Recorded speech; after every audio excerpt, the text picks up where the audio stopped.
Good evening. I'm Liz Joyner, founder and president of the Village Square. And on behalf of Florida Humanities and the Village Square, we'd like to welcome you tonight to The Soul of Civility with our special guest, Alexandra Hudson. The program is made possible by funding from the National Endowment for the Humanities and the United We Stand Connecting Through Culture initiative. It's part of a multi-year series of digital programs, UNUM, Democracy Reignited, presented in partnership with Florida Humanities, exploring the past, present, and future of the American idea as it exists on paper, in the hearts of our people, and as it manifests in our lives. Any views, findings, conclusions, or recommendations expressed in this program do not necessarily represent those of Florida Humanities or the National Endowment for the Humanities. If you are not familiar with the work of NEH and Florida Humanities, we're putting their web addresses in the chat window. Be sure to check them out. The chat will be closed tonight, but you can ask questions at any time during the program by clicking on the Q&A link at the bottom of your screen. If you haven't taken a moment to take our pre-event survey yet, if you could do so now, we're dropping that link into the chat thread as well. Your honest and anonymous answers will help the Village Square with a major nationally scoped research effort to better understand divisions in the United States. Even if you've done it before at a previous program, we ask that you take a moment to do it again tonight. We are delighted to welcome streaming partners, Bridge USA, USC Center for the Political Future, National Institute for Civil Discourse, Listen First Project, Common Ground Committee, Braver Angels, Civic Health Project, McCourtney Institute for Democracy, Unify, Talking Politics and Religion Without Killing Each Other, Podcast, Citizen Connect, Center for the Humanities at the University of Miami, Network for Responsible Public Policy, and our wonderful long-term local partners, the Tallahassee Democrat and WFSU Public Media. Before we introduce tonight's special guest, I'm excited to introduce the one, the only Manu Meel, CEO of Bridge USA, who will facilitate tonight's conversation. Manu is a social entrepreneur who is passionate about empowering young people. Protests on the campus at UCal Berkeley over a planned visit by right-wing provocateur Milo Yiannopoulos inspired then-freshman Manu Meel to establish what has now become Bridge USA, an organization that aims to promote democracy, not partisanship, and now has, actually, I probably need an update. This says 43 campus chapters in 19 states, but I bet it's more than that now, knowing Manu. Manu was recently named to the Forbes 30 Under 30 in Education. He's the host of a fabulous podcast you need to check out, The Hopeful Majority, where he's interviewed leaders like Andrew Yang and Eboo Patel. We'll get you links to both Bridge USA and The Hopeful Majority in the chat window. Welcome, Manu. Liz, how are you doing?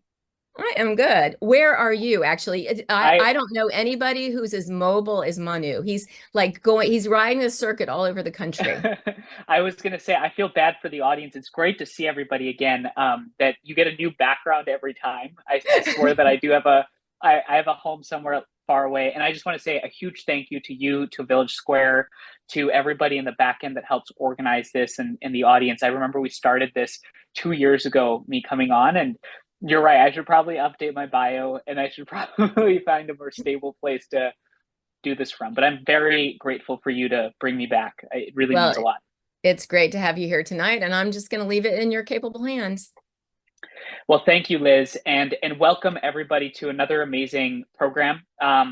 Today, it's my deepest honor and privilege to introduce our special guest, Alexandra Hudson. In fact, I had the opportunity to interview Alexandra on the Hopeful Majority podcast in October of last year, and so it's a deep privilege to see you here. Alexandra is a writer, speaker, founder of Civic Renaissance, a publication and intellectual community dedicated to beauty, goodness, and truth. Boy, we could use more of that. She contributes to Fox News, CBS News, The Wall Street Journal, USA Today, Time, Politico, and Newsweek.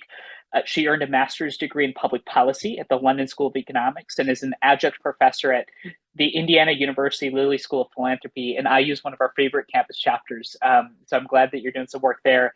And Lexi's first book, The Soul of Civility, Timeless Principles to Heal Society and Ourselves, was published in October of 23. And I have to say that I'm very proud that I got one of the early copies and I've held on to it. And finally, I'll just say that Lexi lives in Indianapolis with her husband and children. Welcome, Lexi, to the event. Thanks, Manu, and thank you to Liz for the gracious invitation in Village Square and Florida Humanities and all the other excellent partners for putting on programming such as this. I'm thrilled to be here. I'm grateful to have you, and I couldn't agree more with just your gratitude to Liz and the program. I can see that every time we've done these events, the audience has grown, more folks are interested in these conversations. And so before I even outline the structure, I have to ask you, when we last had this conversation, which was in August of 23, and now it's April, almost April, how has it been? How has the book been received? How are you doing? How is the message resonating? Thanks, Manny. Thanks for asking. It has been invigorating. I have been Sure. in maybe 40 cities on book tour, many of which I've been on with my two children. I'm so eternally grateful to Wow. my mother for many reasons. The most salient right now for this purpose being the fact that she came on book tour with me, and it made it so I could, be in the world talking about the ideas I'm eminently passionate about. And I spent a decade on my book, The Soul Mm, of Civility. It's a lifetime of thought about the timeless principles of human flourishing. And what's the point of spending that amount of time on a work of art on something that and then not sharing it with people? So I'm thrilled that I was able to do that only because my mother was with me, and I couldn't be away from my kids for that much that long. And so it's been wonderful. I've been invited to Canadian Parliament, and I've spoken wow. about hyperpartisanship and threats to our democracy in the face of growing extremism around the world. Mm, I have been. I'll be in Europe next month. I'll be speaking at the House of Lords, at the English House of Commons. I'll be at European Parliament, and also mhm, be in Paris and Switzerland as well. And what I am learning after talking with thousands of people on book tour is exactly what you assessed and what you know, because you're on the road as well a lot, Manu, talking with people that people are hungry for content like this, hungry to be a part of the solution. And that's what I wrote my book to be, a handbook for people to be a part of healing in our broken, alienated, and divided world right mhm, now from mm, right where they stand, because we live in such a time we feel disempowered. The problems feel so mhm. vast that we feel overwhelmed. And I'm so encouraged by the, people who reach out to me every day telling me that it's giving them that. And I'm so encouraged to hear that. And so grateful to work alongside partners like you, like Liz, and like others who made tonight happen to be part of this work. Yeah, in some ways, I think the fact that you've been across the country, you're going to foreign places, you went to the Canadian Parliament, you're going to be in Europe. I mean, it just speaks to the demand and the growing Yeah. need for this. So let me just sort of lay out the structure really quickly of this conversation, and then we'll get into sort of the substance of the book. Because I think to your point, there is demand, and I'm sure folks that are listening to this are curious about what that demand exactly exists for. So the way that I'm thinking about this is that we'll focus a little bit on the problems that you outline currently plaguing society as it relates to civility, and then we'll get to solutions. And if you're in the audience, in about 50-ish minutes, we'll actually go to Q&A. So please, all your questions are welcome. Use the chat function. Those are oftentimes, Lexi, some of my favorite because you get a lot of challenge, interesting pushback, also a lot of praise. And so I'm looking forward to that. So without further ado, I have to ask you that the leading title of the book is The Soul of Civility. And it would be hard to not have this conversation without actually asking you what you define civility as. What is civility, and what would you say it isn't? Civility is the art of human flourishing. It is the bare minimum of respect that we are owed and owe to others by virtue of our shared personhood, our shared equal moral worth, our dignity as human beings. And civility is the basic respect. It's the basic self-restraint that we show in our everyday ways, great and small, that support peaceful, harmonious cooperation and coexistence with our fellow persons. And importantly, civility is not politeness. Mm, hmm. Actually, let's go right there because when I had you on our podcast, which is the Hopeful Majority, where we have conversations just like this, one of the first questions I asked you when I was reading, actually, I think it was the introduction of your book, that you drew a distinction between civility and politeness. I think oftentimes when people hear the word civility, they say, "Ooh, that means being polite." So could you go into that distinction a little bit more? Absolutely. So part of the origin story of this book stems from my upbringing. I was kind of born into an interest in this topic. My mother is called Judy the Manners Lady. So she's this international expert on manners and etiquette, and taught my brothers and I how to set the table, how to shake people's hand and look them in the eye and smile and greet others, and just live life with grace and courteousness towards others. I, though, am constitutionally allergic to authority. I hate rules. I hate being told what to do. And so You're a rebel. I'm a rebel at heart. Uh-huh. And so I always kind of recoiled, and I hungered to know, why, Mom? Why do we do things the way we do them? Is it just because some Judy of another era, some self-appointed etiquette expert decided that we should? And if so, is that the best way to do things? So I hungered for a kind of a moral, philosophical underpinning for these questions, for our social norms, our daily practices that we often never question. We just take them for granted. And I generally followed them, though, because my mother said that they would lead to success in work and school and life, and she was right. Until I found myself in federal government. I worked in Washington, D.C., 2017 to 2018, a notoriously divided time in our world, in our country. And I would say my experience in Washington was kind of a microcosm of that profound brokenness and deep division and partisanship. I saw these two extremes when I was in government across the various people that I worked with, career staff, political appointees, stakeholders. On one hand, there were people who were hostile. They had sharp elbows. They were ambitious, and they were power hungry. They were willing to steamroll anyone to get ahead. I knew to stay away from those people the moment they kind of revealed themselves.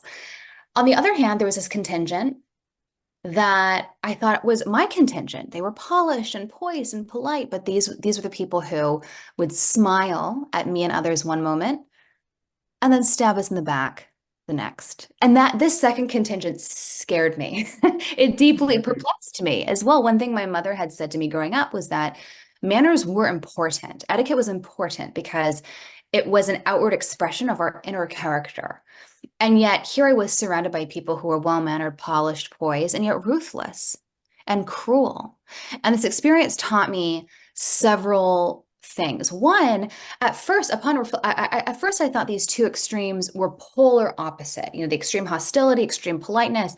But upon reflection, after I left government, I realized they're actually very similar, that both extremes actually, they insufficiently appreciate the dignity and personhood of the other, and they see the other as a means to their own selfish ends, that the bullying, tyrannical, hostile contingent sees others as pawns to be steamrolled and cast aside, bludgeoned in order to get out of the way, in order to get what they want. The polite contingent sees others as pawns to be manipulated and discarded the moment they no longer serve their purposes, but neither have a sufficiently high appreciation of the dignity of the human person.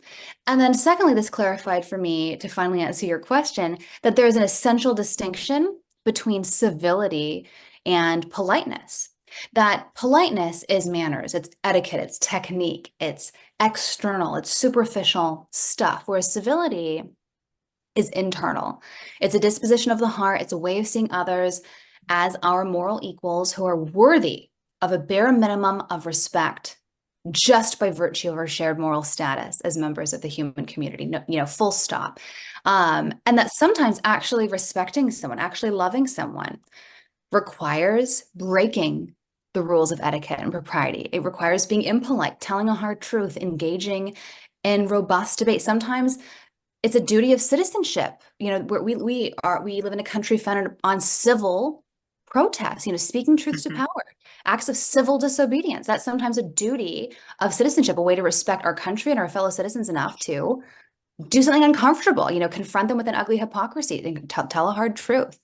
And so throughout the book, I unpack this important distinction and say that as a society, we should stop settling for politeness, doing and saying the nice and the right things, and instead aim for the civility, which again, demands, sometimes risking offending someone, having uncomfortable conversations. So that is what we need right now in this deeply divided moment. We can't, polish over, paper over our differences, sweep them under the rug. We have to be willing to peacefully, we bring who we are, our deepest held beliefs to the fore, to the public square, to our relationships with others. We can't just hide parts of who we are, but that's what some people are content with doing. What somehow, and in many ways, the world asks of us right now. But that's not tenable and certainly not conducive to a free and flourishing society and not what a democracy requires. So I'm so happy that you raised the notion that what it means to be civil versus what it means to be polite, it manifests differently, especially in tough conversations. I was actually, if you go to like page 18 through 20 of your book, you actually have charts that demonstrate the difference between polite and civil. And there's actually on page 20, there's an interesting situation you describe where someone you love and respect voices a political opinion with which you disagree. And the polite response to that is, you kind of just say, okay, sounds good. And then you kind of try to move on, smile at them, maybe like wink at them and be like, I understand you, but do I really? And then the civil response is one where you're actually extricating your maybe emotional feelings for that person with the hard truth. You engage in that tough conversation. My question, I guess, is why do you think we live at this moment where it's so hard to have that civil conversation? Why is it so difficult? We live in a moment of incredibly high stakes politics, where it feels like everything is do or die, everything is apocalyptic. And, the final chapter of my book is on misplaced meaning and forgiveness. And I argue that we have, in many ways, made a religion, many people have, out of politics as these traditional touchstones of meaning, faith, family, community, civil society, friendship. These are places that historically people have derived their sense of identity from and core sense of meaning, but these are on the decline in recent decades. And increasingly people have misplaced their meaning in politics, public life, political issues. And there are three symptoms of this that I see. One is that politics is everywhere in a way that is unprecedented. Again, a lot of my book is historical, trying to make the case show that this is not a new problem. This is a problem that emerges from the human condition, and it's a timeless one, not going away. No single cause, no single, magic bullet panacea solution.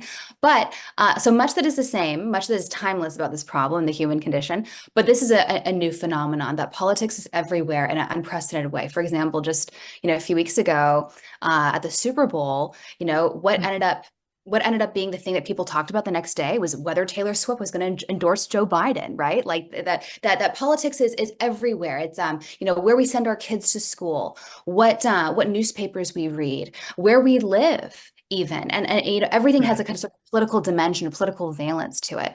Another symptom of misplaced meaning is the way that people go so often from 0 to 60. You just kind of offhandedly mention or gesture your thoughts on a topic, and people just fly off the handle. You're like, whoa, where did that come from? They're obviously, triggered. You've, disrupted their, triggered their, flicked their sacred cow, and that they are, have an inordinate reaction to whatever it is that you're talking about, treated with insufficient reference, something that they take very seriously. That's a symptom that you put them into fight or flight, and you've assaulted their identity, their core sense of meaning.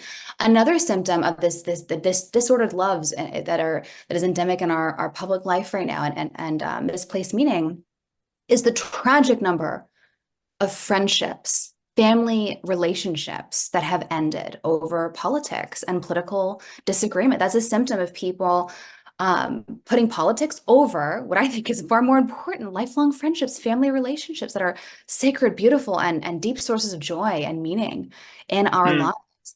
And so, and why is this the case? Because people have elevated politics over all else. They have made a quasi-religion out of politics and political beliefs in public life, and that is bad for democracy. That democracy relies on rational, deliberative discourse, where we're able to calmly have ideas and bring our disagreements to the fore and not have it resort to the threat of violence or, taking our marbles and walking home and cutting off relationships, And so it's bad for democracy. this is a deep threat to our democracy. It is bad, more importantly, I think, for our souls, that we are kind of poisoning our souls by feeding this disorder that is causing a lot of people a lot of unhappiness.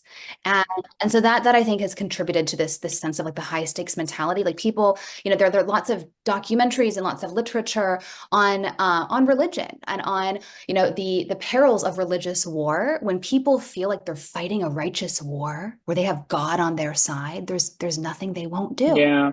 Right. But Yeah. has happened with that. This is the kind of language and the way that people view their political beliefs, because I'm so right on XYZ issue, I'm willing to do and say whatever is necessary to further my cause, to, further my view of justice, my vision of the good, whatever it is that happens to be my core, issue that's most important to me.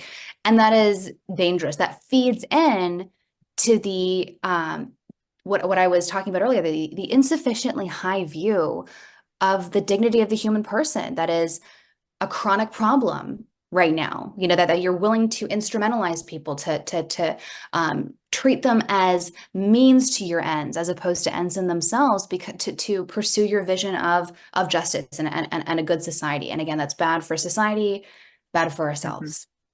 So, and if you're listening to this, by the way, because I can imagine somebody listening to this and thinking that there's a lot there that's interesting, we will take your questions. So please drop them in the chat. So Lexi, let me think, come at it from this angle, because I think most people that are listening to this right now would probably agree with your assessment that politics are everywhere, and politics is in some ways actually literally replacing religion, as you said. And so when it becomes such a massive part of your identity, how could you not fight for it, right?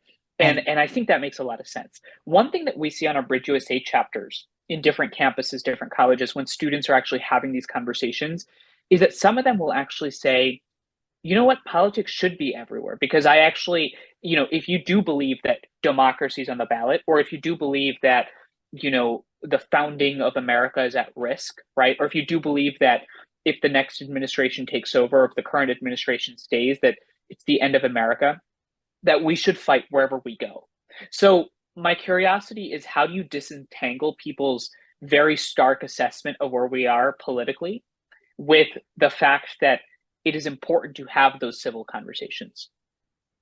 I mean, there's no question that democracy is fragile, that this is a core argument I make at the very beginning of my book, that that the root cause of this problem emerges from a part of the human personality that we all share. We're profoundly social as a species. We become fully human in relationship with others, but also at the same time, morally and biologically, we are driven to meet our own needs before others. So we're defined in these two facets of who we are, the self-love and the love of others, love of self. These are intention. And that is why this has always been a problem in all times and all places. And thoughtful people have independently observed the human condition and said, what works when it comes to the flourishing human life and relationship, what doesn't? And they've consistently come to similar ideas about timeless principles of living well with others amidst this, perpetual threat to human flourishing, which is our innate self-love. And, this is where it becomes important to, like, the friendship, friendship, democracy, civilization itself is all incredibly precarious and incredibly fragile for that exact reason, because of this innate tension in who we are, in our nature. And it's always going to be tempting to elevate our vision of the good, and our sense of what is high stakes, what is important above those of others. That has always always been the case. I know there's a lot of apocalyptic rhetoric today that, some members of my family, people who are very close to me, prescribed that sort of apocalyptic view of the world. And I like to remind them that, the Apostle Paul thought that he was living in the end times. Like Martin Luther thought that the Pope was the Antichrist. He thought he was living through the end times. Like across history, people have thought that, they're living in the worst moment, and it's so bad that this is clear the end times, and this is key. We have to be willing to do anything to win and succeed and survive, like that sort of high mindset is so seductive, and and it contributes to, it's both a symptom of, this tension in our nature, but it also contributes to the fragility of our system and of our peace and prosperity that's beautiful. But again, not a foregone conclusion. I mean, it's tragic that we live in times of war right now, seeing the suffering of people around the world. But I think, this is why I love being a student of history. I know that war and on, life that is poor, nasty, brutish, and short, and early deaths, like that is actually the norm. If you look at the long story of human history, we live in a time of relative peace and prosperity. Like we generally have it pretty good. Yeah, I mean, if I carried around a penny jar for every time somebody said we live in the end times, I would never need to fundraise for Bridge ever again. But I will say that I can imagine somebody. Okay, I'll tell you this. So when we started our first ever chapter after the Milo Yiannopoulos protests at UC Berkeley, I remember I was a pre-med student, so I was like very naive about all this stuff, and I was like, all right, you know what we're gonna do? We're gonna have that civil, difficult conversation. We're going to bring together all of these students that protested the speech. We're going to bring together the students that, invited him. We're going to have a real conversation. And I remember in prep of that speech, one of the questions that came up to me was, well, you can ask us to be civil or have those productive conversations because, you have the privilege to be able to do that, that you are somebody that has a house and you've got an income and, you're have the time to work out and you can go buy organic foods and you're healthy and happy. And, it's easy for you to say, hey, be civil, have the conversation. How do you respond to that impulse? Because I see that from people on the right side of the spectrum, from the left side of the spectrum, that folks say that civility is for those that are privileged. How do you think through that? Yeah, it's really interesting. Two responses to that. One, that I have a whole chapter in my book on civil Right. disobedience, how sometimes protest, deviations from politeness is actually a high and noble embodiment of the duties of citizenship and of civility. And just a quick, note on etymology, because it's a fun mnemonic device to help remember this differentiation between civility and politeness, that politeness comes from the Latin root polere, which means to smooth or to polish. And that's what politeness does. It focuses on external, sort of superficial facets of human life, what we do, what we say, how we look. And that's what politeness does. It polishes over difference, sweeps it under the rug, as opposed to giving us the tools to grapple with difference head on. Whereas civility comes from the Latin root civitas, which is our root word for civility, for citizenship, for civilization. And that's what civility is. It's the conduct, that the mores, the duties of a citizen in the city that, especially in a democracy like our own, sometimes demands taking action, speaking truth to power. And so to your question, I draw from the rich tradition of abolitionists like Frederick Douglass, like William Lloyd Garrison, who were no wilting violets, like Gandhi, like Henry David Thoreau, Dr. Martin Luther King Jr., who knew that in their fight for equal rights of persons under the law and equal treatment of persons under the law, and recognition of equal human dignity by authority figures, by regime, by government, they knew that in their very noble pursuit of this just end, they could not violate the dignity of persons on the way to that end. That just undermined the entire project that they were fighting for. And Gandhi has a great line. He says, I'm paraphrasing. He says, people will tell me, means don't matter. Like we have to be willing to do anything in order to win and to see our vision of the good materialize. But he says, no. Means are in fact everything. They're everything. I remember when when we hosted you on the podcast last time, I remember you talking about the value of means. And what's so powerful about that is that in some ways you're almost making a normative argument that the way in which you go about, let's say it's social change, or let's say it's fighting for the founding of America, or let's say it's gun control, or whatever it is that you care about, Right. that the way in which you do that, the how matters, in fact, in some cases more than the outcome. Right. I'm curious how at this moment, when the stakes seem so high and we're going to this election cycle, and folks that are listening to this conversation are saying, well, yes, the how matters, but ultimately we got to vote at the ballot box. How do you delineate between literally when we have to hit the vote, and no matter how many civil conversations we have on November 4th, we're going to be voting for two different people, right? How do you get through that weird sort of mental warp where we had these really productive civil conversations until it came to that day, and now we're seemingly at war again?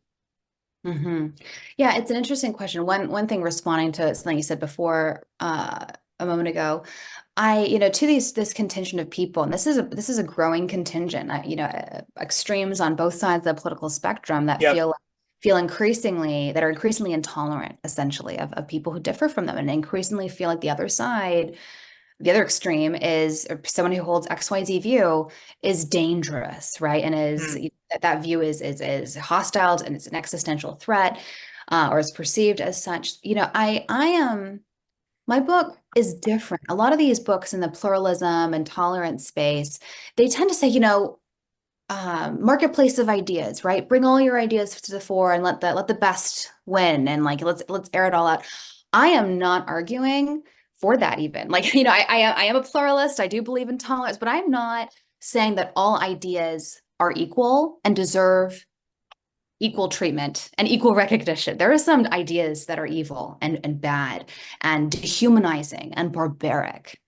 I am saying that all people are equal and deserve respect, and that even people that hold monstrous views that are not conducive to a free and flourishing society, that even they deserve some bare minimum of respect because of our shared innate human dignity. And I have this idea in the book that I think is a really helpful kind of mental framework.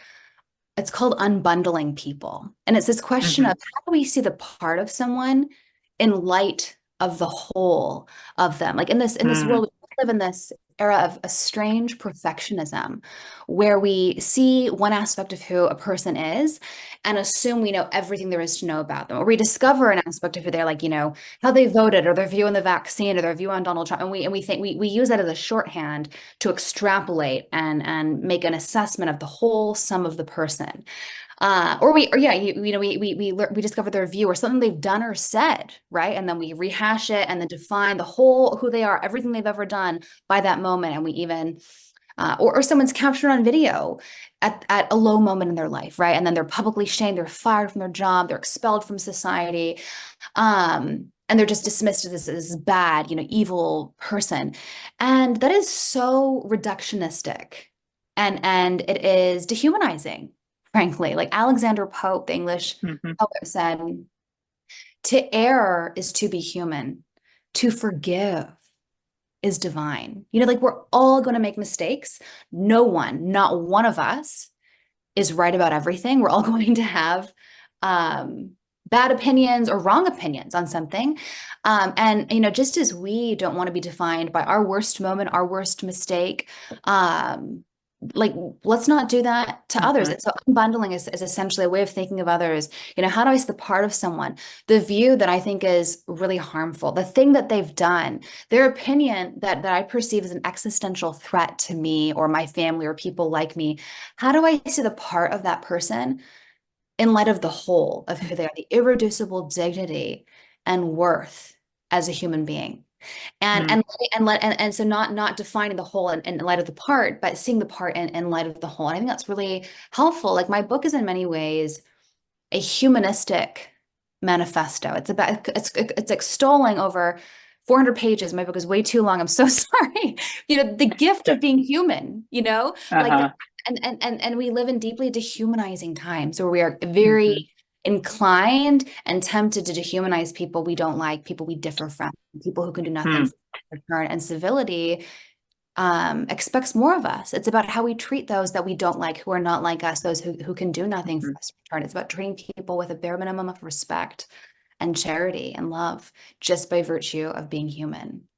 I want to hold on that concept of unbundling people, because the quote that you just outlined there, which is that forgiveness is actually divine in some ways. In another simplistic standpoint, it's essentially saying that you got to give people the chance to be better. And we live at this moment where we are first to judge.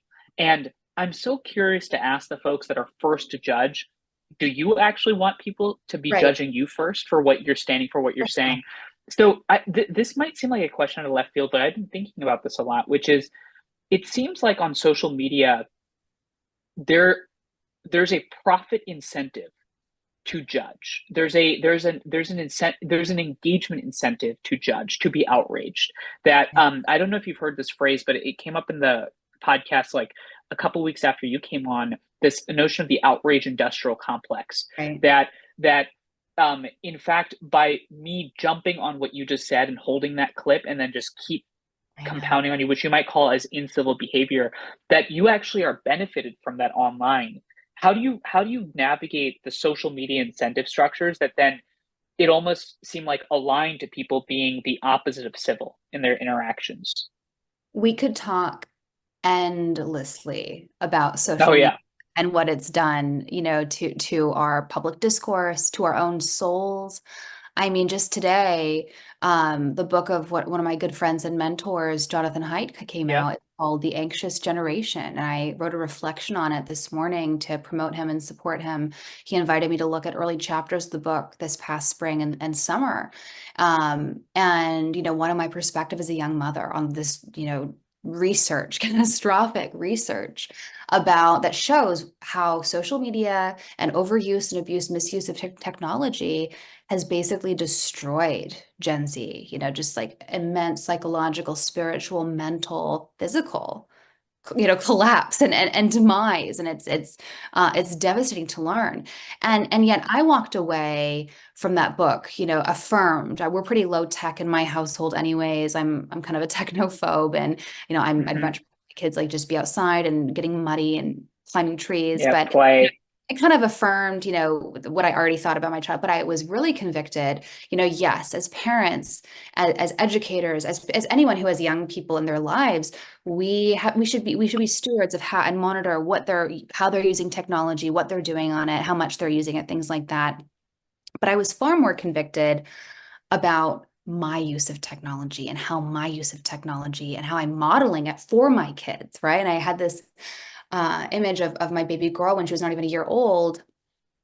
Seeing I was holding her, and then I was on my phone, like responding to an email or just scrolling, and she turns and she tries to grab it, and she's like, "What is this strange device that my mother's obsessed with?" And like taking her attention away from me. Mm-hmm. And Mm. kids notice everything that we Yeah. geniuses. They are so smart. And so, thinking about that, like how am I conducting myself in a way that is modeling, modeling putting humans first and human connection first, and not letting objects supplant human connection that is so easy to do in our moment. So how am I modeling that for my kids? And I mean, there's so many things that this is what technology does. It diminishes the personhood of the other.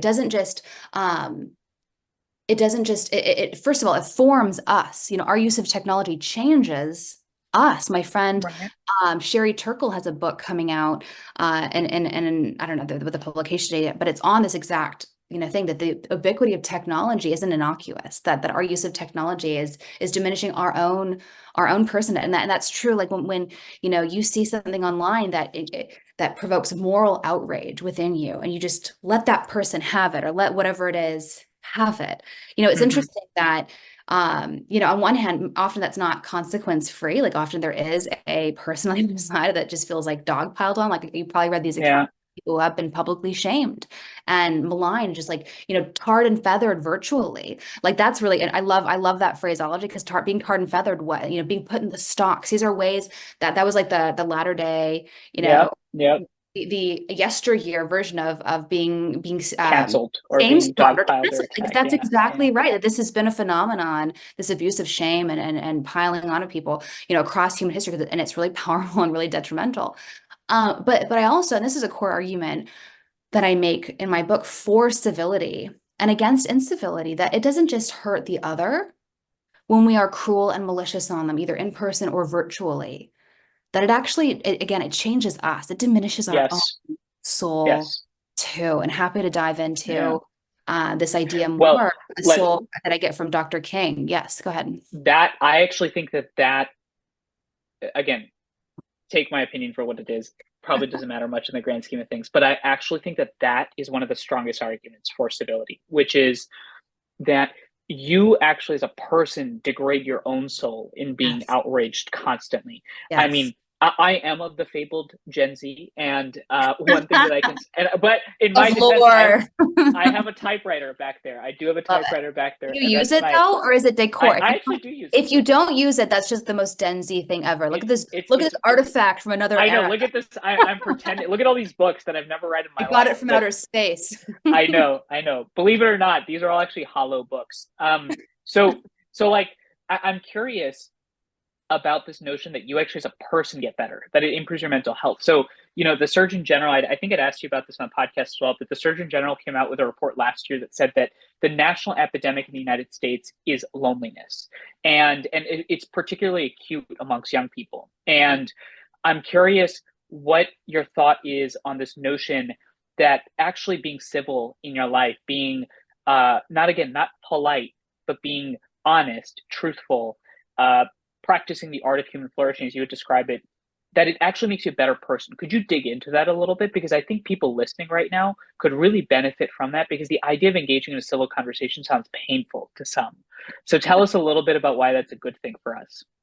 Yeah, so part of my story, the origin story of the book, is that while I was in this soul crushing environment in Washington, D.C., I was invited by the Aspen Institute to go on a retreat with other congressional staffers and Mm-hmm.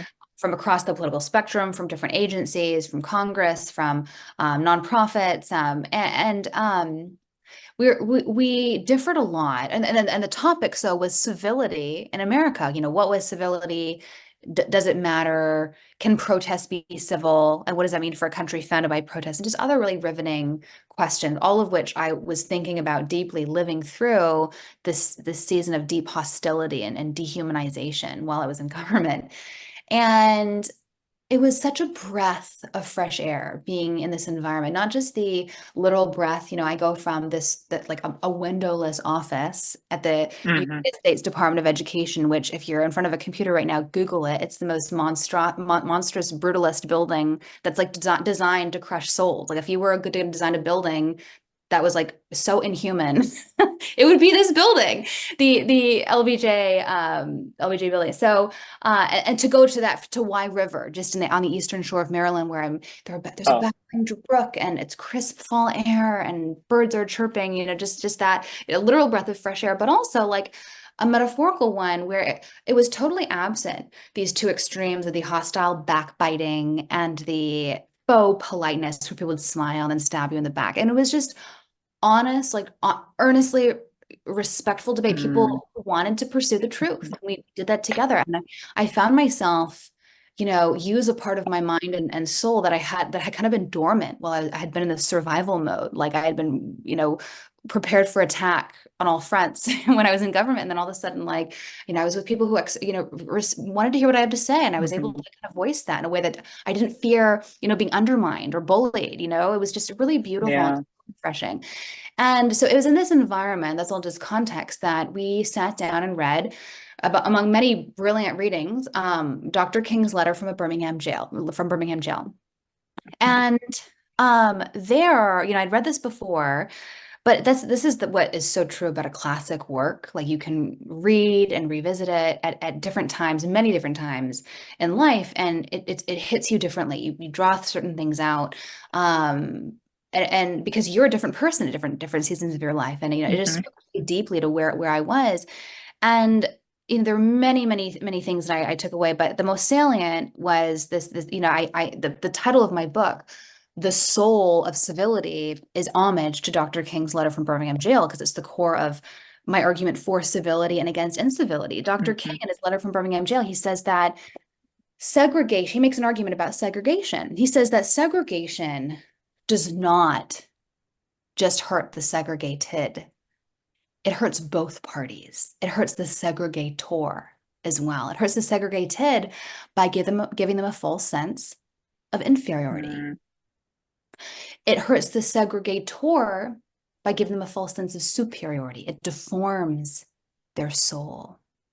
And I realized, as we've been talking about, the same is true for incivility, that acts of malice, of cruelty, of dehumanization toward the other, again, whether virtually, whether online, it does hurt the other. It is not costless. It definitely does hurt the other, but it hurts ourselves too. It makes us a little bit less human and a little bit less humane. But the inverse is also true. Acts of charity, of grace, of kindness, of hospitality, of just basic decency and courteousness towards our fellow human beings, that is mutually ennobling. It elevates parties. It makes both parties, it cultivates both parties' humanities. It makes us both a little more human and a little more humane as well. And so I make lots of arguments for why civility is an instrumental good. It promotes justice, it promotes human flourishing, it promotes a democracy, a free society, promotes equality. But on top of all those instrumental goods and arguments, it is good for its own sake, for others and for ourselves. I think that's something that is fascinating about your book, is that it makes the central, I think, argument is, from my standpoint, the way that you're articulating it, is that civility is key to the human soul. And I think when somebody's reading this in the context of our politics, right, they're like, all right, how does civility get Trump out of office? Or how does civility get Biden out of office? Or how that's the angle that people are approaching it from, when actually, in some ways, you're actually making an argument about the betterment of us as individuals. And if you're listening to this, remember, we're going to go to questions in about 15-ish minutes, because this has been a fascinating conversation. I want to hold on this notion of segregation as being bad for the segregator and bad for the segregated. Right now, we're living in a moment, again, where things seem extraordinarily high stake, and people are thinking about, across the spectrum, how they resolve their issues, how they approach, how they act. How do you think we can embody your book in our daily lives? If I'm walking around, or I'm listening to this right after this, I'm going to put my kids to bed, I'm going to go to sleep, I'm going to wake up tomorrow morning and maybe accidentally check X. How do I embody your book? It's a great idea. I think, core argument in my book is that we insufficiently appreciate the power that we each have in our everyday to either support or detract from this thing called democracy and this thing called human flourishing, that we have way more power than we realize to either be a part of the problem or to be a part of the solution. And, I tell the story of me coming home from government one day, not too long after my time with the Aspen Institute, and saying to my husband, I am done with Washington. I am done with toxic politics. Let's move to Indiana. I said it was my idea to move here where I currently live, where I'm calling in from tonight. And my husband's from here originally. His family's here. We talked about moving here eventually from the big city to raise a family one day, just for a quieter, higher quality of life. And my husband smiles and says, okay, sounds good. We'll move to Indiana. No take backs. And a few months later, out here, and it's been 5-6 years now. We're very happy. 2 kids, a third on the way, coming in September. And one of my first friends here, thank you. One of my first friends here came up to me after church one day. We moved here and we didn't know many people, and so this meant a lot. Everyone's had that experience of being in a new environment, a new city, a new workplace, that you feel discombobulated, you feel lonely, and like that the small things matter a lot. And so friendship is what makes a place not just a place where you live, but a home. So anyway, one of my first friends comes up to me after church one day and she says, "Hi, I'm Joanna Taft. Would you like to porch with us sometime?" And I'd never heard the word porch used as a verb before, but I was curious, and, we didn't know many people in town. And so we went to her home that afternoon, her historic, 100-year-old home in a historic part of Indianapolis, with a great big front veranda. And I realized that afternoon that Joanna was staging a quiet revolution against our atomized and divided status quo. She had curated people across race, across politics, across geography, across social class, not to have a curated conversation across difference, but just to be people inhabiting a shared space together in a world that is so virtual, that is where so much of what we do is digitally mediated. She was rebelling against that and bringing us in person together just to be seen and known and loved in the fullness of who we are as human beings, not, being reduced to one aspect of who we are, where we live, where we voted for, the color of our skin, which is what the world wants us to assign our core value to, but just to be Mm, people shared in a shared space together. And again, in my book, I argue there's much that is the same, much that is timeless about this problem, much that is timeless about the solution. And yet another thing that is different, different than past eras is just how easy it is to go through life today and not really encounter people that we don't want to encounter. People like mhm, if we go to the office at all, we go from home to our car to the mhm, office and back again, and we have groceries delivered, we have Netflix, we have Seamless and Grubhub and DoorDash. It's just really easy to curate our existence in such a way that we don't have to leave our house and certainly don't have to encounter people that we don't like or differ from. And that is exactly what is mm, so radical. What was so radical about what I saw on Joanna's porch one day? She was consciously bringing people out of their silos, their mm, cultural, political, geographic silos, and just to inhabit a shared space mhm, together. And mhm, and I realized that there are actually people like Joanna across the country who are doing the same thing. It's not even about the porch. The porch kind of just became a metaphor for this way of life, this lifestyle that reaches across the divide, transforms stranger into a friend, outsider into insider, gatekeeper in the inclusive sense. I met people who use their coffee shops, their local coffee shop to hold court. And they're there every time, every, day at this time. People know that yep, they come for conversation and community. People that have supper clubs, people, I had a friend who hosted a book launch party for me in Miami in Florida just a few weeks ago, and we were on his dock. And I was like, we're mhm, porching right now. We're together and we're having, it could be a dock, it could be a stoop. It can be, a front lawn, that it's not about what you have. It's how you use what you have at your disposal. And it's staging a quiet rebellion. It's saying, I can't control who's in the White House. mm, And, what Elon Musk is doing with the algorithm and what the scandal du jour is, or even the tragedies that are happening, the suffering happening across the world.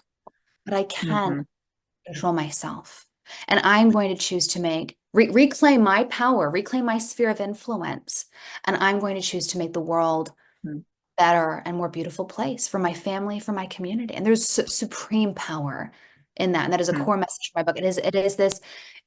My book is a handbook, a guide for how you right now can start being a part of the solution in the everyday and elevating the everyday junctures, affirming the dignity and humanity of our fellow citizen in the anonymous marketplace of life, mm, but elevating that there is nobility, there's dignity, there's beauty, there's power in the small mm, things in the everyday. That small invitation from Joanna, it cost her virtually nothing, and it mm, changed the trajectory of my experience here in Indianapolis. She invited us onto her porch. We made new friends that afternoon. She sat us down, she grilled us about who we were, what we were passionate about in life. And then I left her porch that afternoon with like 10 email introductions to different people in the community to help plug us in, right? Like helping us find our niche. It takes community isn't natural, right? Civility is mhm, natural. Friendship isn't natural. It takes work.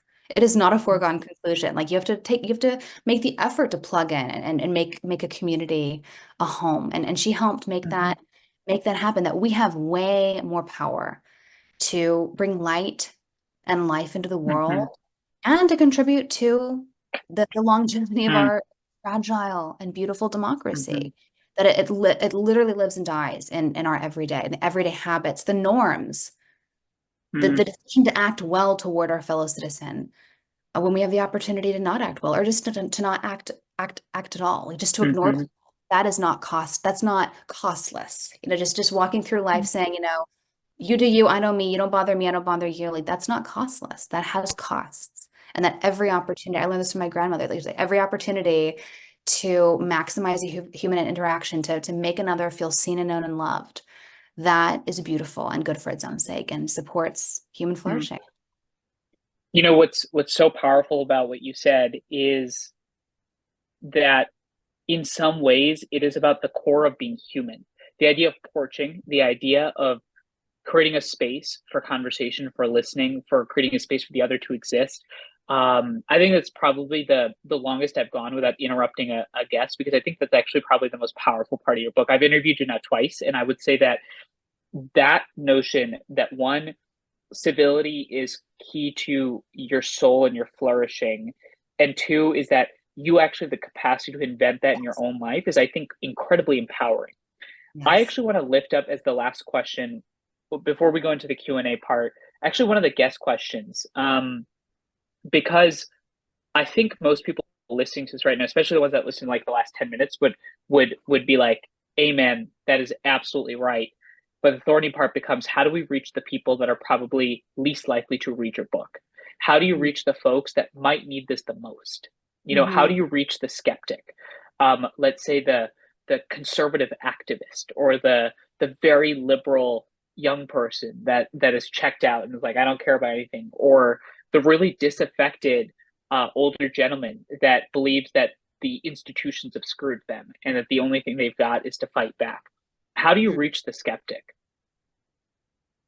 It's a good question. I know how not to reach them. And it's not by yelling at them on social media, it's not by challenging them to a duel, like no one has ever been persuaded by the force of bodily harm or Are you violence saying or being don't hit people over the head with an ideological club? I'm suggesting that that's not the most effective persuasive tool at our disposal. Very incivil.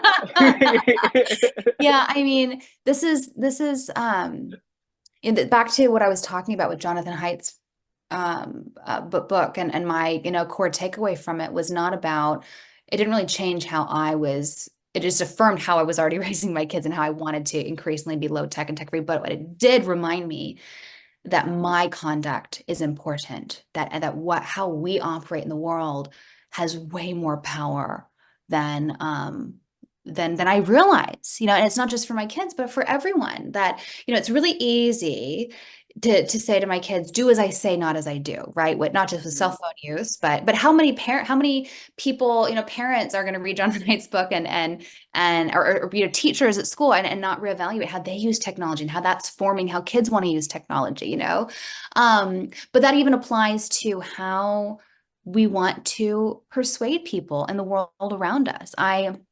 I tell the story in my book. I don't get to talk about enough of a unsung, hero. He's well known, but I think he's underrated today as a figure, I think, or a kind of hero in human history of civility. I talk about the story of Albert Schweitzer in my first chapter, in which I explore this dichotomy between civilization and barbarism.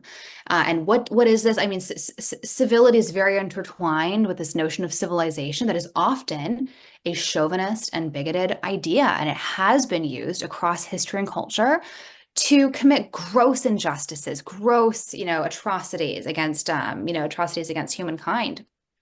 And Schweitzer is a great, story. He visited Africa, and he was very sensitized to the plight of colonial Africa. He saw the hypocrisy of the Western world that claimed to be expanding civilization and civility to Africans while they were living in subjugated, like inhuman conditions. They were basically slaves, and he was like, how can we in the West claim to care about human dignity and human rights while treating human beings this way? And so he realized he couldn't change the world. He couldn't snap his fingers and end colonialism. He lived in the early 1920s,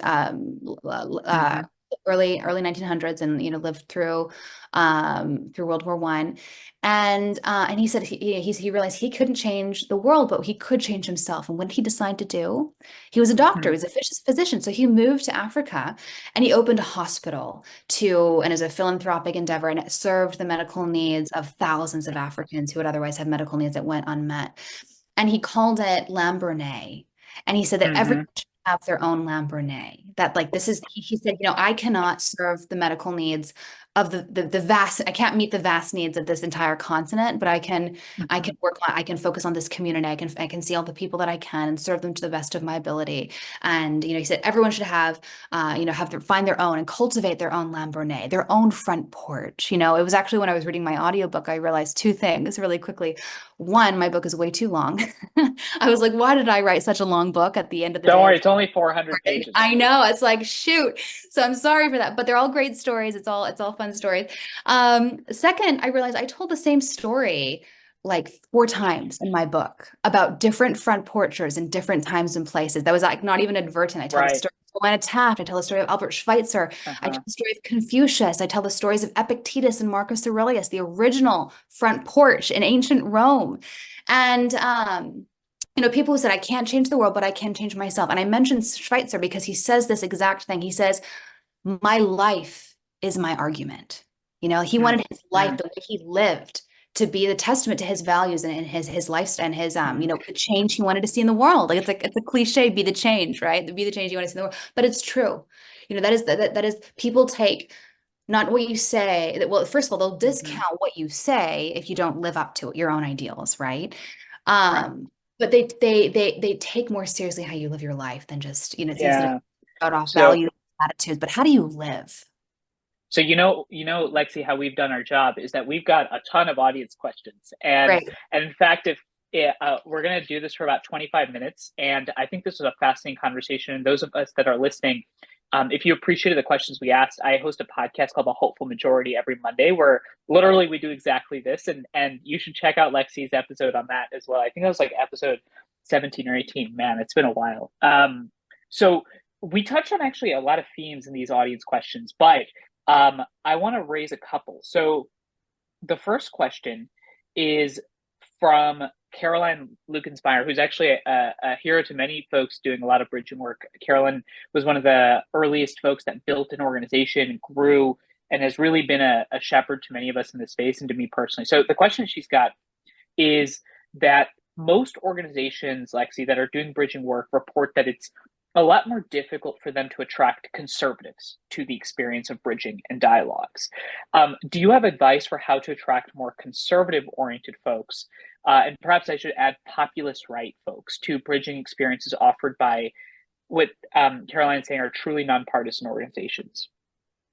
It's such a great question. It's a really interesting one. People are hesitant. I've even experienced this. So, in addition, I should have mentioned this, in addition to, it's a privilege to be, talking with global leaders about these ideas.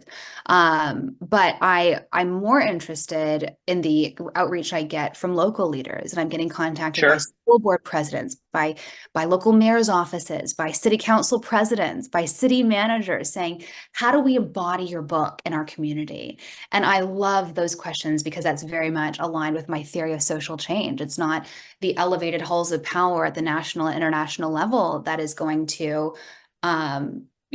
really affect meaningful change. It's the people at the local level that are going to live this and encourage this and their friends, their neighbors, their community. And, one of these figures, he's a dear man. His name is Jeff Worrell. He's the city council president in Carmel, Indiana. So raise your hand if I guess I can't see you, but if Parks and Rec, if you've seen Parks and Rec, I binge watched all of Parks and Rec when I first moved to Indiana. This hit sitcom about Parks and Recreation office in a small town in Indiana, Pawnee, Indiana, and I learned 2 things. One, I learned that every single state employee, I took a job in the governor's office when I first moved here to Indiana. Every single state employee in Indiana has like an alter ego on the show Parks and Rec. And so I really I binge watched it to really understand the psychology of the Hoosiers, especially the government serving kind. But I also came to appreciate, the second thing is that this dichotomy between Eagleton and Pawnee is real. So Pawnee is this like underfunded, town that is where the protagonists live. And there's this rival city, Eagleton, where the streets are basically paved with gold, like limitless money. And so I live in Pawnee. I live in Indianapolis. Like my garbage doesn't get picked up, my roads aren't paved. It's like driving on the moon. And Carmel, where Jeff Worrell contacted me from, is Eagleton. And so I was like, Mhm. why is Eagleton? Why is this like, a very affluent, privileged community? They have a civility problem. Interesting. Like I thought the biggest debates they had were which art installations go on their roundabouts, like, Mhm. and, Yeah. he has just been such a champion for this book and its ideas, and he does embody it. I'm so grateful to him. And, he wanted to have a civility pledge, and he got pushback from one side of the aisle up in Carmel. And that, the reality is people don't want to be held to standards that they might be tempted, or it might be Mhm. possibly beneficial to suspend, if it's convenient in the heat of the moment Mhm. election cycle. And it's tempting to put your sorry, it's they don't want to be bound by that standard if they don't want to be called a hypocrite later. And so what we did was pivoted, not to make it like a pledge that public leaders signed on to, but to be a citizen led. This is what we expect from our leaders, and have it be like kind of a more grassroots thing as opposed to a top down thing. Mhm. So to in the short form, to answer your question about how to get more conservatives in this space, I think people on the right are skeptical that this language is just going to be a struggle session Right. which to like Sure. repent, and Where you're they're going gonna to be be forced. shamed, and this is where I hope that this framework that I offer in my book about the difference between civility and politeness, and this is embodied by so many great Yes. organizations, by you, Manu, by the Village Square, by Braver Angels and other partners, as part of this call, that actually it's the respectful thing to do, to not hide who you are, Mhm. thoughts, but to bring that into the fore, to actually tell someone that you disagree with them. You're saying, I respect you enough to tell you that I To think you have have the an conversation. well, exactly. I'm going to take Yeah. your ideas seriously. And so I hope that, I think there's just a lot of lore and mythology and kind of negative connotations around what this space represents. And I Mhm. hope that my book is just one of many tools that can help dispel that and be like, no, we're here for an honest conversation. And no one is trying to come away with like pure agreement on anything, right? We're not Mhm. saying you're going to change your beliefs, but at least you'll treat with decency and see the humanity and the Mhm. people who hold views that are different than you. And I think that's what we're deeply missing now. Well, thank you for that, Alexi, and thanks to Carolyn for her question. The next question I've got is actually going from people, and you mentioned this with Jeff and in Carmel, but to the halls of power. So, Michelle, someone who knows about incivility among elected officials up close, asks, one of the most disheartening and frustrating issues is having elected leaders who are frequently uncivil to each other. What can a citizen say or do to help change that behavior amongst our political leaders? And I would actually add that on our podcast, we've had a lot of candidates that you would think are very incivil, and it's very different when you actually talk to them. So I'm curious what your advice is to us as people. It's interesting. I tell this story in my book about the civility summits in the late 1990s and early 2000s. Right. It's this time, and apparently the late 1990s was a point of peak incivility in our country, or at least enough people thought that an Mm. unprecedented amount of philanthropic support and bipartisan energy went to hosting these bipartisan civility summits in Hershey, Pennsylvania. So the first one was in 1997, and about half of Congress went, and about half of the people that went brought their wives and their families, as they were encouraged to do. And it was by all accounts unbelievably powerful and successful. This was kind of at the tail end of a beginning of a trend where members were no longer moving their families to DC and sending their kids to school and having dinners at night with other members. They were commuting between districts. There was it's good to stay rooted in your community, of course, but like the cost of that is that you're not doing life together with the people that you're working alongside and debating and passing bills with. And so there was this lack of familiarity and kind of civic bonds of trust and affection. And so that in just a few days, it was like 3 or 4 day summit, it was revived. Those mystic chords of affection, as Lincoln said in his second inaugural, that half the time at the summit was spent playing games and picnicking and just, hanging out with members and their wives and families. And it kind of took them out of the office setting where they're not just a Republican or just a Democrat or just that person who believes that hateful thing or that person who's done that thing. But they were, again, you saw them in the fullness of who they are. They were wives, they were fathers. So half the time was just like unstructured play, free time, getting to know one another, building that social capital, that trust that had been so lost. And the other half of the time was spent in conversation, earnestly people saying, like, what are institutional things, the fixes that we can do to kind of do life better together, to do our job, right? Like, we're dealing with this same crisis now where our public leaders are not able to peaceably coexist. They're not passing bills. They're not, doing things. They're not representing their elected, the people who elected them well in Washington.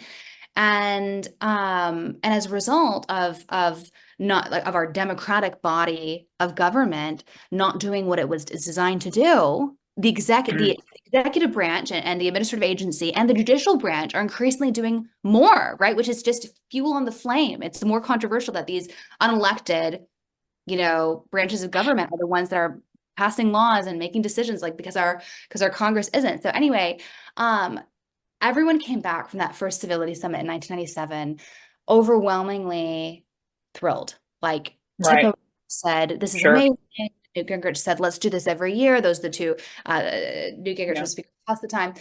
And, there was hope that maybe we've conquered incivility and maybe we have made it past the darkness and we can revive. I gotta ask, so what happened?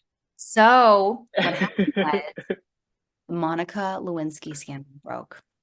And all of a sudden, that was an opportunity, right? All bets were off. It was scorched earth policy once again. It was an opportunity to, impeach the president, and it was an opportunity to win, gain control power of the White House. And so the stakes were high once again. And I mean, the story, I think, that's interesting about that is twofold. The insights are twofold. The lessons are twofold. One is that trust can be regained. That's what we saw in just a few days of these people spending time together, that friendships were restored, hope was regained. But the secondary insight is that it is fragile. The civic bonds. It's got to be sustained. Right. It has to be sustained, and you have to be willing to, keep the friendship, keep the sacrifice for the other front of mind, even when the stakes are high, even when there's an upside to not, to be willing to take the gloves off and do anything to win. And so what's interesting about that, this insight and that this question about how to get civic leaders to work better together, that the same ideas that apply to individual citizens applies to how citizens interact with one another, applies to how leaders interact with one another. Like that civility is a social virtue, and it governs how we interact with the other, whether we're public leaders or whether we're everyday, fellow citizens. And that's my message for our public leaders, that to recover those bonds of friendship and civic trust. So the next question I've got is from actually, and good, go us. That actually answers two questions in one question. So thank you for that. The other question is about, again, how are members of Congress actually meeting, and how can we get them to be doing more of that? So the next question is from Cheryl Gravy, who's from one of tonight's streaming partners, the National Institute for Civil Discourse, and a close friend and mentor of mine. So Cheryl asks, what thoughts do you have to help move people through their fear of being burned or belittled as they engage to just start connecting across difference? Essentially, how do you get people to just start the conversation? That is such a powerful question, because it's hard. It's really hard. Social scientists have researched the brain and found that the brain interprets social rejection as though it were in the same way that it interprets physical pain. And there's a reason for this. Evolutionarily, being expelled from the tribe meant certain death. We are geared to fear being expelled and rejected. Like we're deeply wired to want to be accepted and want to be in community and because our chances of survival are greater and to flourish are greater. Again, we're deeply social, we become fully human in community.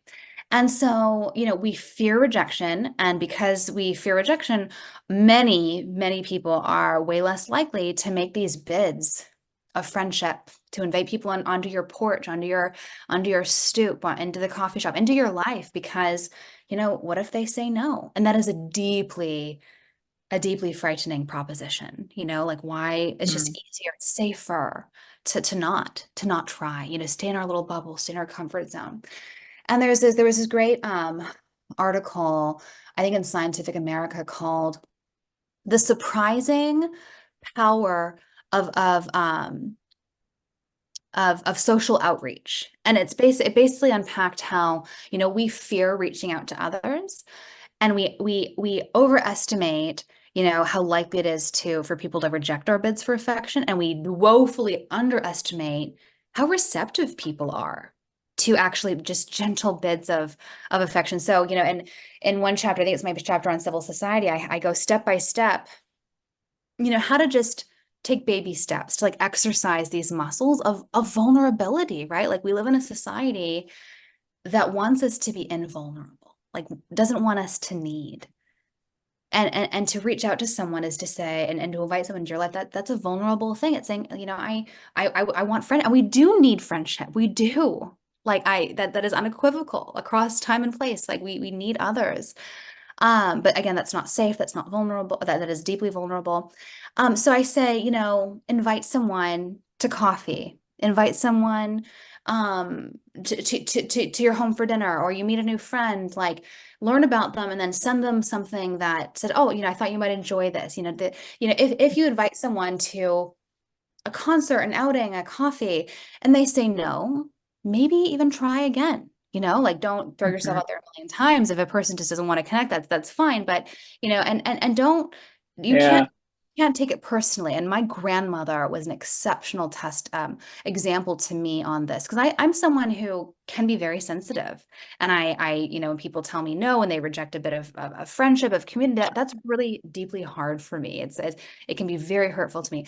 My grandmother is such a good instructor to me on how not to be that way. You know, she when she was out in the marketplace of life, she was endlessly interested in others, and she never missed an opportunity to strike up a conversation and get to know someone, and that deeply perplexed many people. They're like, "Who is this beautiful blonde woman who's like interested in me and talking? Like, what does she want?" You know, but she blessed so many other people by just going out of her way to again make them feel seen and known and loved just by virtue of who they were.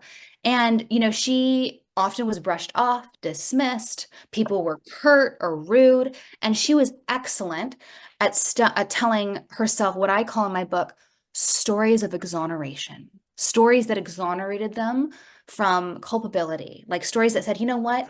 Maybe they just got a diagnosis. Maybe they have, you know, they're about to lose their job and they're stressed at work. Maybe they have a sick child, you know, like you never know what someone else is what's going on in someone else's life.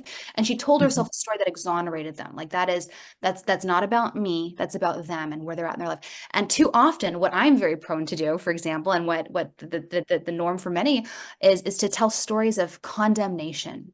Stories, we are judge, jury, and executioner. We assume we know everything there is to know about that person, their situation. And, you know, they're not just a person having a bad day, they're a bad person. You know, they're antisocial and they're cruel and mean. And, you know, to tell a story that vindicates us, right? If they're just a bad person, then we're hurt by it. It's not actually a reflection on who we are, right? Like that's a story that is self-protecting in nature. And so how do we start? Just do it. And it's like a muscle that grows with use, you know, and we are frankly out of practice. And you know, I wrote about after the pandemic, especially like, and there's all this literature and all this reporting happening about companies that are bringing in etiquette and protocol experts because people are just out of practice in doing life together. Just like, how do we coexist with people in the same like shared space, which is like common decency, like, you know, water cooler etiquette and doing your own dishes after in the office, like just common things that can be really grating, that we're out of practice. It takes work. It's not going to be pretty, but like we need to show just ample grace. And I'll ask you one last question, but the powerful thing about just starting is in some ways you just got to show vulnerability. You know, I think we as people are very guarded. We put out images, we project, and sharing vulnerability, being honest, I think goes a long way. And it's something that we found in our college chapters like all the time, is just that power of being vulnerable.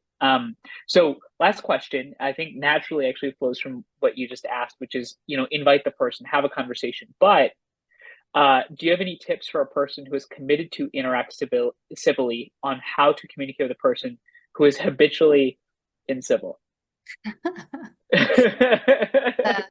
It's a great question. I'll answer twofold. One, I talk about how Larry David, the creator of Seinfeld and the Curb Your Enthusiasm star, I call him one of the foremost defenders of civilization today. He's this, person who's our inner ego and inner id. Like he's a social justice warrior in the literal sense, where it's like his vision of what justice is in social context that he fights for, like two, unhealthy extremes in every which way. And he's the person that if you double park, he'll call you out on it. I'd be like, you know what, sir, this is society. You don't get to double park. Like, repark your car. I'm going to stand here and watch you get back in your car, back up, and not take up two spaces unnecessarily. You just don't do that. So he's like, so on one hand, there's that view that sometimes there is a time and a place to speak up, right? Like that sometimes the easy thing to do, the polite thing to do, is to be like, you know what, that person's a jerk and thoughtless. That's not my battle, right? Like, there's a time and a place not to speak up, and there is a time and a place to speak up. That you know what, this person needs to be called out, so I am a big Larry David fan, but I'm also a big fan of Erasmus of Rotterdam.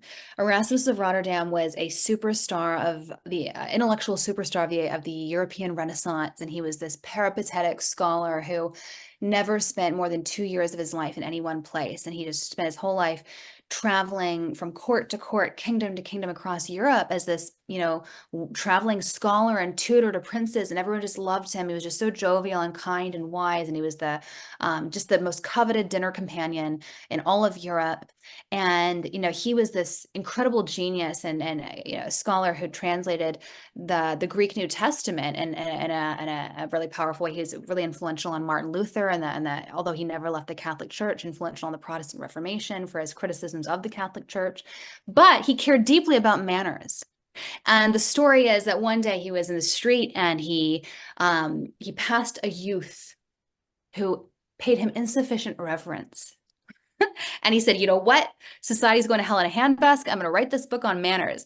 And, talk about the timelessness of this problem that, people complaining about kids these days, right? Like that's nothing new under the sun, Manu, nothing. And so he writes this book on manners. And it's the only book that I'm aware of that categorizes etiquette by body part. There's a chapter on the eyes, a chapter on the mouth, a chapter on the hands, which is very funny. He's, the chapter of their eyes, for example, he's categorically against winking. He says, do not wink. That is the purview of a tuna fish. It's not suitable for human conduct. So perplexing stance on winking. But I love the way that he ends his book, where he says, there's Larry David on one side that's like, you need to act, like call out culture, right? Like, yeah. Who are not acting well, act better. And then there's Erasmus, whose final maxim on civility is, I think, kind of the wellspring and the soul of true civility. He says, readily ignore the faults of others and avoid falling short yourself. And I love that, because that's like antithetical. That's like the inverse of what our world has conditioned us to do. When the world asks of us, like the world says, just point the fingers, right? Like you just focus on what everyone else is doing and how they're not living up to XYZ standards and how everyone else needs to do better.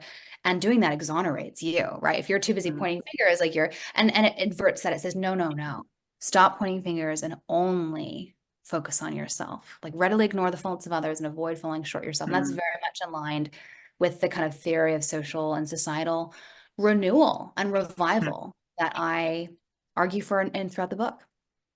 Well, I would just say that I think that's a fantastic place to wrap up the conversation. And I will just say that it speaks to how beautifully you think that only you could go from Larry David, Curb Your Enthusiasm, to being a defender of civilization. So let's just say hats off to you for really thinking about this work and these things in a really beautiful and elegant way. And I can tell just how much you care about it. I also appreciate everybody listening. Now, I will say that before we wrap up, there's a couple of quick final things. One is we're dropping a link to the survey in this chat. It's a pre and post event survey. If we could drop that link right now, $100 Amazon gift card potential if you enter and want to click on the survey.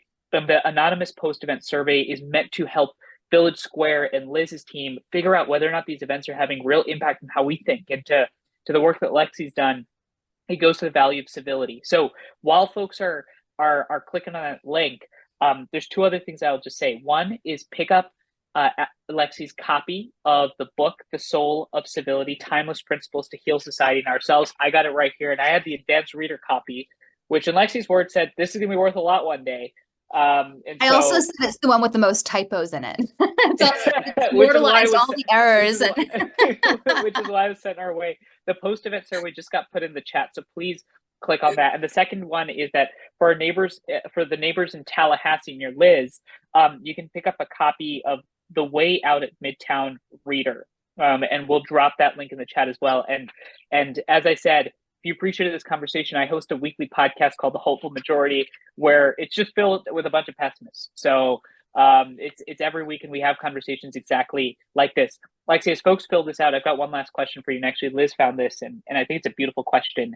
In fact, it actually goes to something that you had brought up early in the conversation, which is that an important part of understanding and being civil is recognize that maybe society is not in its end times having perspective.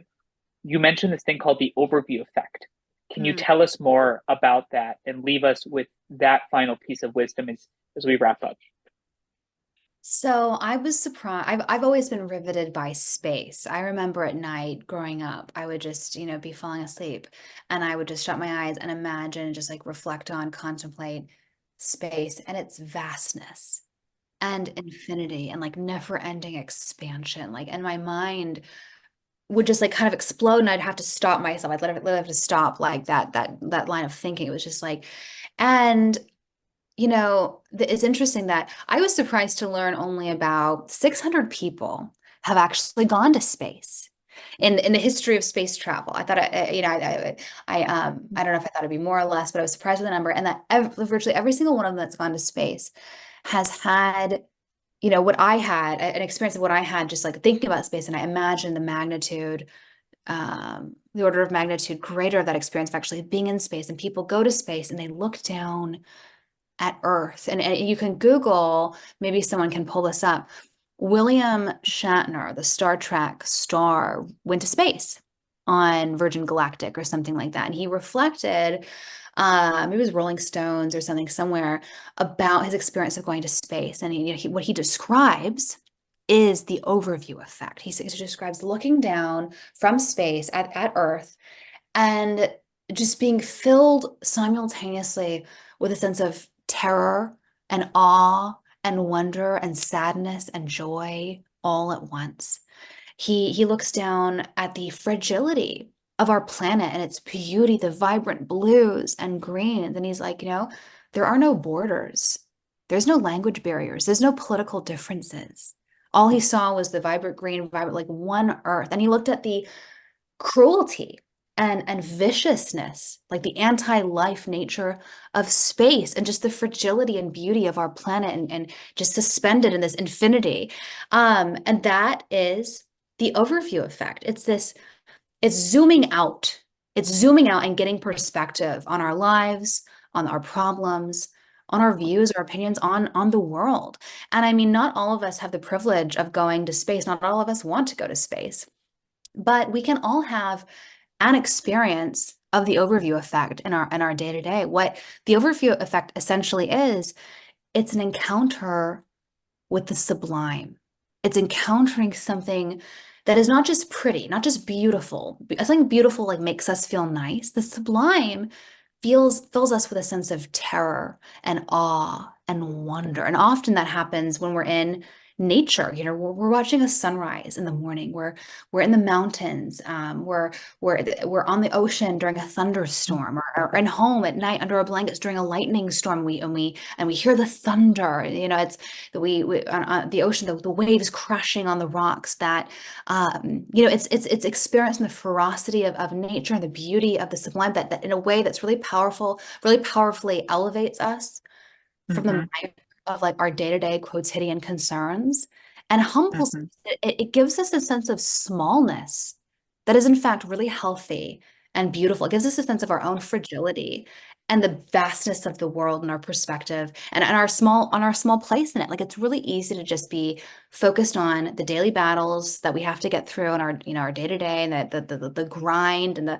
life can sometimes feel like death by a thousand paper cuts, just like Mm-hmm. little inconveniences that build and make us want to explode and just like give up on life altogether. And we can have wonder walks, just like daily walks in nature, that we're really paying attention to the intricacies and beauty of nature, and like what we're hearing, what we're seeing, what we're smelling. Like, we can go on retreats, we can go to the ocean. Like, there are ways that we can ritualize encounters with the sublime that is so essential.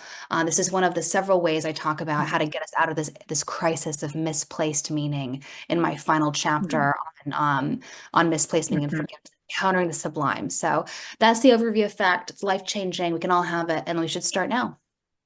Get some perspective, people. And I'll just say that deep gratitude to you for writing this book, and it's really an honor to have a conversation with you a second time, Lexi.